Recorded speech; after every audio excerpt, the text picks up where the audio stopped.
Good evening. আশা করি আপনারা সবাই খুব ভালো আছেন। আমি অহিলি সেন আপনাদের সঙ্গে সেলসে টিপস অ্যান্ড ট্রিক্স শেয়ার করতে এসেছি।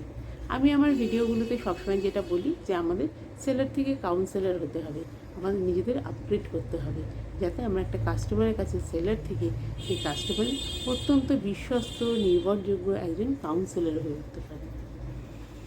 আমি আজকে কিছু টপিকের কথা বলবো, আরও কিছু টপিকের কথা বলবো, যেগুলো আমাদের কিন্তু খুব সাহায্য করবে সেলস বাড়ানোর জন্য। এমবিএতে আমরা যেগুলো পাঠ্যপুস্তক পড়েছি সেগুলো তো পড়েছি মার্কেটিংয়ের জন্যে, সেলিংয়ের জন্যে।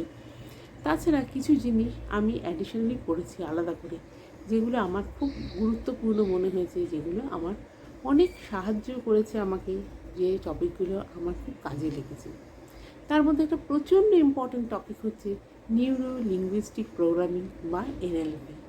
এনএলপি হচ্ছে এমন একটা জিনিস যেটার সাহায্যে আমরা এমনভাবে কথা বলা বা এমন কিছু আমাদের বডি ল্যাঙ্গুয়েজ, এমন কিছু করা, এমন কিছু উত্তর প্রত্যুত্তর, এমন কিছু টেকনিক বা ট্যাকটিক্স যেগুলো আমাদের কিন্তু সেল বাড়াতে সাহায্য করে।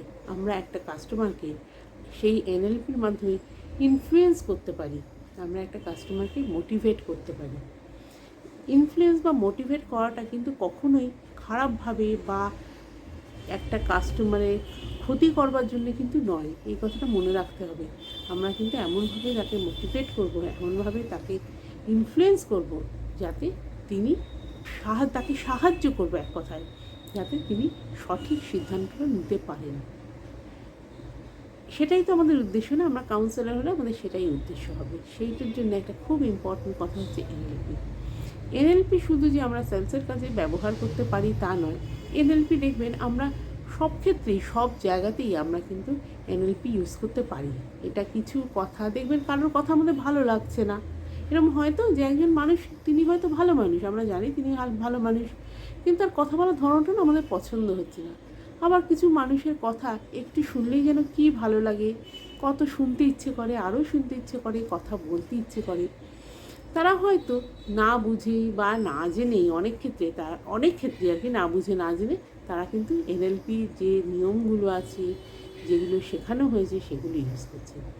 সেই জন্য এনএলপি ব্যাপারটা খুব ইম্পর্ট্যান্ট। আমি এনএলপি নিয়ে ছোটো ছোটো জিনিসগুলো নিয়ে আমি যেগুলো বলেছি সেগুলো তো খুব ইম্পর্ট্যান্ট টপিক বা খুব নর্মাল টপিক নিয়ে বলেছি। আরও সূক্ষ্ম, আরও সাটল ব্যাপারগুলো বোঝানো হয়েছে এনএলপিতে। সেই এনএলপি সম্বন্ধে কিছু ছোট ছোট জিনিস আপনাদের সঙ্গে শেয়ার করব। আমার মনে হয় সেটা আপনাদের সবার জন্য ভালো হবে, সেটা আপনারাও শিখতে পারবেন, জানতে পারবেন। আর যদি আগে থেকে জেনে রাখেন তাহলে হয়তো আরও প্রপারলি ইউটিলাইজ করতে পারবেন, ইউজ করতে পারবেন সেই টেকনিকগুলো, আর সেটা আপনাদের বিজনেসের গ্রোথে সাহায্য করবে। পরের ভিডিওগুলো আমি এনএলপি নিয়ে একটু কথা বলবো। Thank you.